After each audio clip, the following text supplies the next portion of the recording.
Morning, Trainiacs. Great swim, eh, Chris? What part?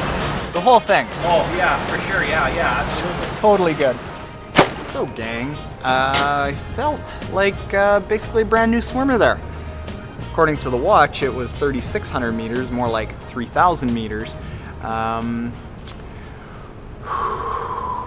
group is fast. No, that's got fast.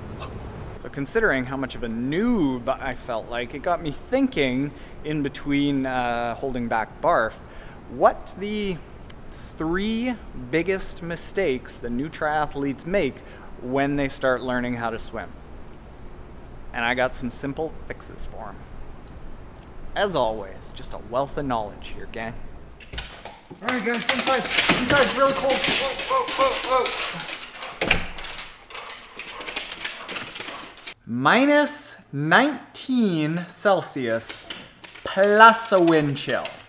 Wind chill is like, it's just really cold. So this question came up over the weekend in the Trainee Ask podcast that I was recording episodes for yesterday. And the question is, what are the most common swim faults that new triathletes and swimmers make in their first, you know what, somebody said in their first few months, but I look back to when I first started swimming, I was making these mistakes for 3 years and essentially not making any progress. And then when I changed these habits, I made a huge amount of progress in just a matter of 2 months by stepping back, entirely changing the approach that I made. And I went from having somewhere around a 14:40 sprint distance swim time to, I think I got it as low as an 11:30. And I didn't swim anymore, I didn't swim any longer, I just changed how I was swimming. So these 3 mistakes are things that odds are very good that you might be making. The number 1 biggest mistake is, I need some room for this. It is as you're swimming, you're lifting your head to breathe. And that's natural because we want to get up to the air. Water's down there, air's up there, so we want to lift our head to breathe. What happens is, as we lift our head to breathe, our legs go down because our body is like a seesaw in the water, because the fulcrum point, the middle point, is our lungs, which has all the air.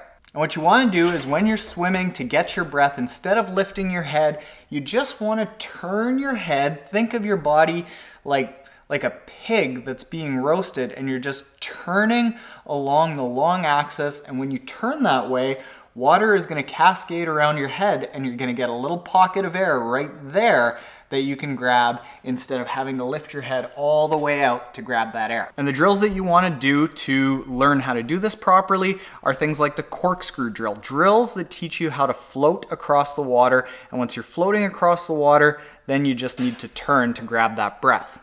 Now, the second most common mistake is just working too hard. It's approaching the swim the same way we do all sports: football, soccer, baseball, running, biking. The concept that the more we push, the harder we go, the faster we're gonna go, doesn't apply in swimming really at all. Look at any masters swim group that is large enough to have multiple lanes. You will see extremely fit athletes in the slow lanes, and you'll see very unfit athletes in the fast lanes. And that's because swimming is far more about technique, reducing drag, body position, body awareness than it is about fitness. And I think that the drills that you can do to actually change this mindset are learning how to calm yourself down in the water. So you're doing things like sink downs, you're doing things like putting your hands on the side of the pool, putting your face in the pool. It's calming yourself so that you don't get into the water and all of a sudden you've got that adrenaline pumping through your veins. You're like, oh, I gotta go. It's learning how to bring your heart rate down and learning how to be calm and treat it more like yoga and Tai Chi, things like that. Third biggest, most common problem that I see literally almost all triathletes making, I made it, I'm sure you're making it, we gotta pay the bills a little bit and thank the sponsor for this video, Health IQ. If you've been around for a few weeks, you know that Health IQ has been sponsoring the podcast and a couple of videos here and there, and I am so on board for letting Health IQ get in front of you Oh! Another one?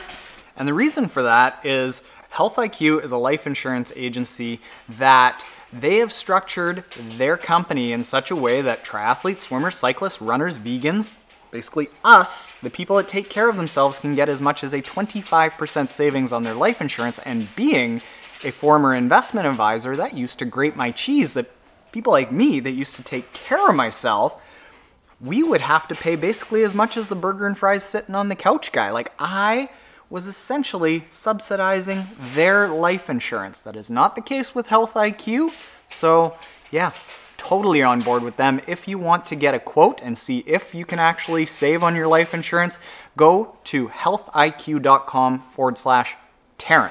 Or if you end up just calling in, mention the code word Taren, and that lets them know that you came from here and helps us out. And if you read through a bunch of the old comments, you'll know that we already have a solid handful of Trainiacs that have outright messaged me and they're like, yeah, I saved a ton of money. It's legit. Now, the last most common issue that a lot of new triathletes go through when they start swimming is just swimming.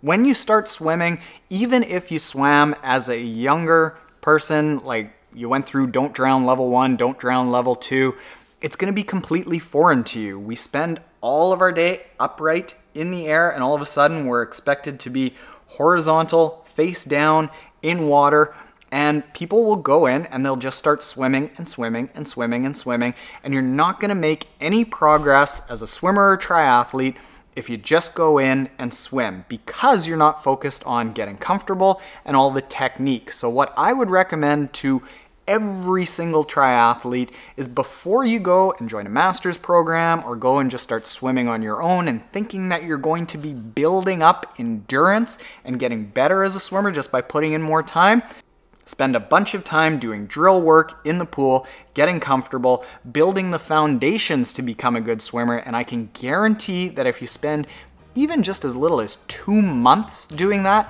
you're going to save yourself years of swimming in circles. Thank you to Health IQ. Go to healthiq.com/triathlon Taren. If you aren't yet subscribed, hit the subscribe button below. And sorry about the dogs ticking around in the background.